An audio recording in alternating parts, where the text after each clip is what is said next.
Welcome to TRN Podcast, episode 154. Today we're diving into the recent vote by SPD members, the big one on the coalition agreement with the union. Yeah, that's right. A really crucial decision for them. Absolutely. So the main things we want to unpack are, well, what was the result exactly? And maybe more importantly, what does it signal about the SPD's current state and the government we're about to see? And we really need to look closely at those headline figures because you've got this surprisingly high approval rate on one hand, Right. but then this historically low participation on the other. It's quite a puzzle. It really is. We need to explore the reasons behind that contrast and, what the implications might be. Exactly. And we'll also get into the leadership dynamics, people like Lars Klingbeil, Saskia Esken, what their futures might look like in this new setup. Okay, let's start with the vote outcome itself then. Yeah. So the SPD members approved the coalition deal with the union by, 84.6% yes votes. That's a huge number, 169,725 votes in favor. It is. And only 15.4%, about 30,912 members, voted against it. What does that high percentage tell us straight off? Well, what's really striking, I think, is that this is actually the highest approval for any coalition agreement in the SPD's entire history. Higher than 2013 and 2018. Oh, yeah, much higher. It beat the 76% in 2013 and the 66% back in 2018. So on the surface, that looks like a massive endorsement, doesn't it? It certainly sounds like one. But here's the catch, isn't it? At the exact same time, the voter turnout was the lowest ever recorded. Just 56%. Exactly. And when you think back, participation in those 2013 and 2018 votes was over 78%. That's a huge drop-off. A massive difference. Yeah. So what do you make of that? Such high approval from so few, relatively speaking. Well, the SPD General Secretary, Matthias Mirsch, he framed it positively, of course. He talked about strong backing from the grassroots for entering government.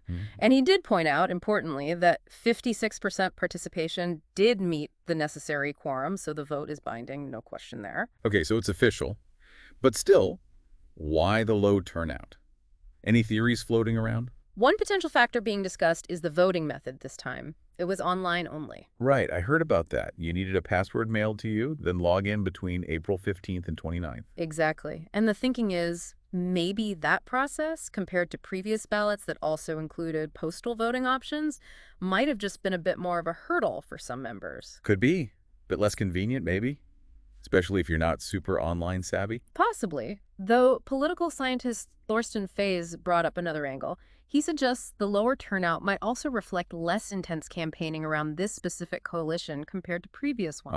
Okay. So maybe less mobilization, less, buzz and pressure to actually cast your vote. That could be part of it. But even with that lower overall enthusiasm, you still have that incredibly high approval rate among those who did vote. That remains significant. Definitely. So let's flip to that side. Why such strong approval, even if the overall participation was down? What drove that yes vote? Faas has a theory on this, too.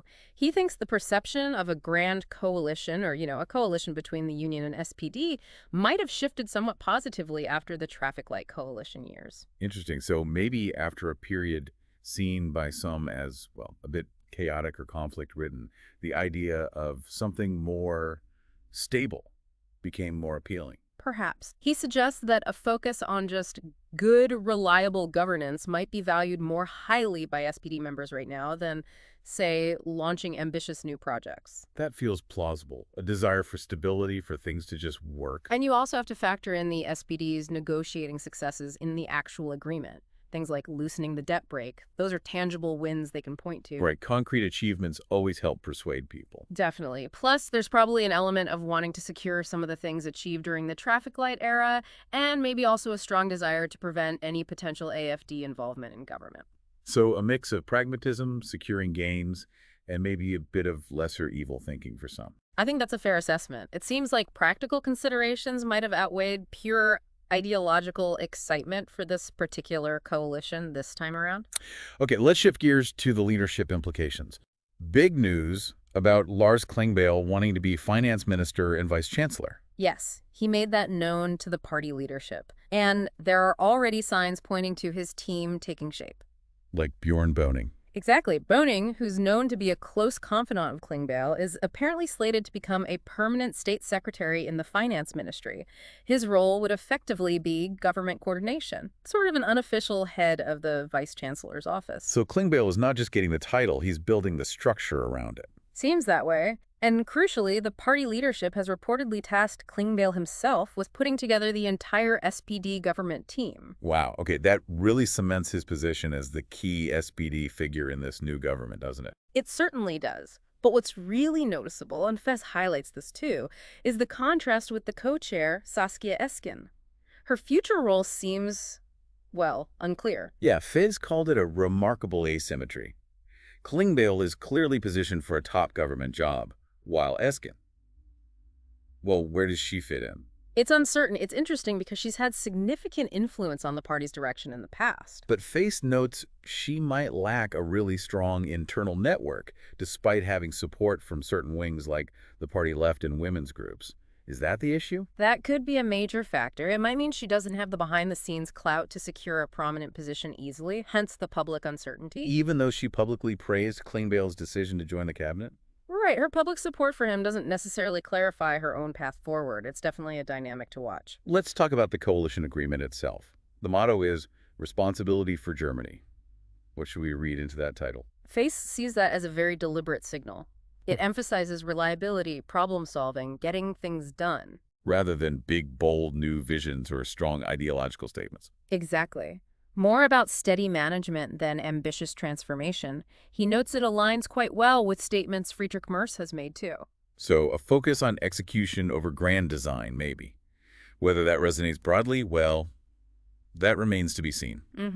It's a contrast, perhaps, to how the union handled their appointments. Merz moved pretty quickly to name his ministers. And tended to pick people from his closer circle, right? Yeah. Emphasizing loyalty. That seems to be the interpretation, yeah. His team ended up being 6 men and 4 women. Whereas the SPD's ministerial lineup is still under wraps, mostly. We know Klingbeil for finance, and Pistorius is widely expected to stay at defense. Correct. But beyond that, it's speculation. For labor and social affairs, you hear names like Bärbel Bass or Petra Kupping, maybe even Esken mentioned as possibilities to replace Hubertus Heil. And for other posts like development or environment and climate protection.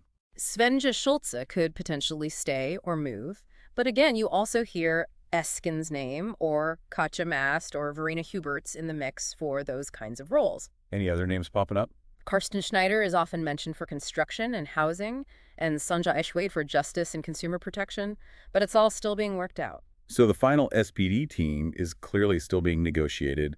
They'll be balancing lots of factors, I assume: age, experience, new faces, gender parity, regional representation. Absolutely. It's a complex balancing act, typical for these situations. It really underscores how much internal party dynamics and personal networks matter in these final decisions. Okay, so wrapping this up, what's the big takeaway for you from this whole SPD vote situation?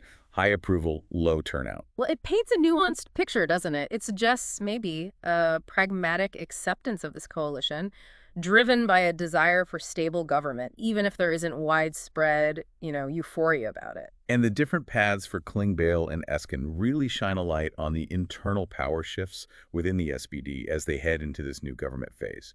Definitely. Those internal dynamics are crucial. And that coalition agreement motto, responsibility for Germany. It does seem to signal a potential shift in governing priorities. Yeah. Maybe less focus on grand visions, more on just managing the tasks at hand. It points that way. Look, this is clearly a significant transition period in German politics. How this new coalition actually performs, that's what everyone will be watching closely now. So the question for you, listening, is perhaps, which aspects of this new political landscape, this focus on responsibility, this particular coalition setup, do you think will have the biggest impact on your daily life and the country's future? Something to keep thinking about as things develop.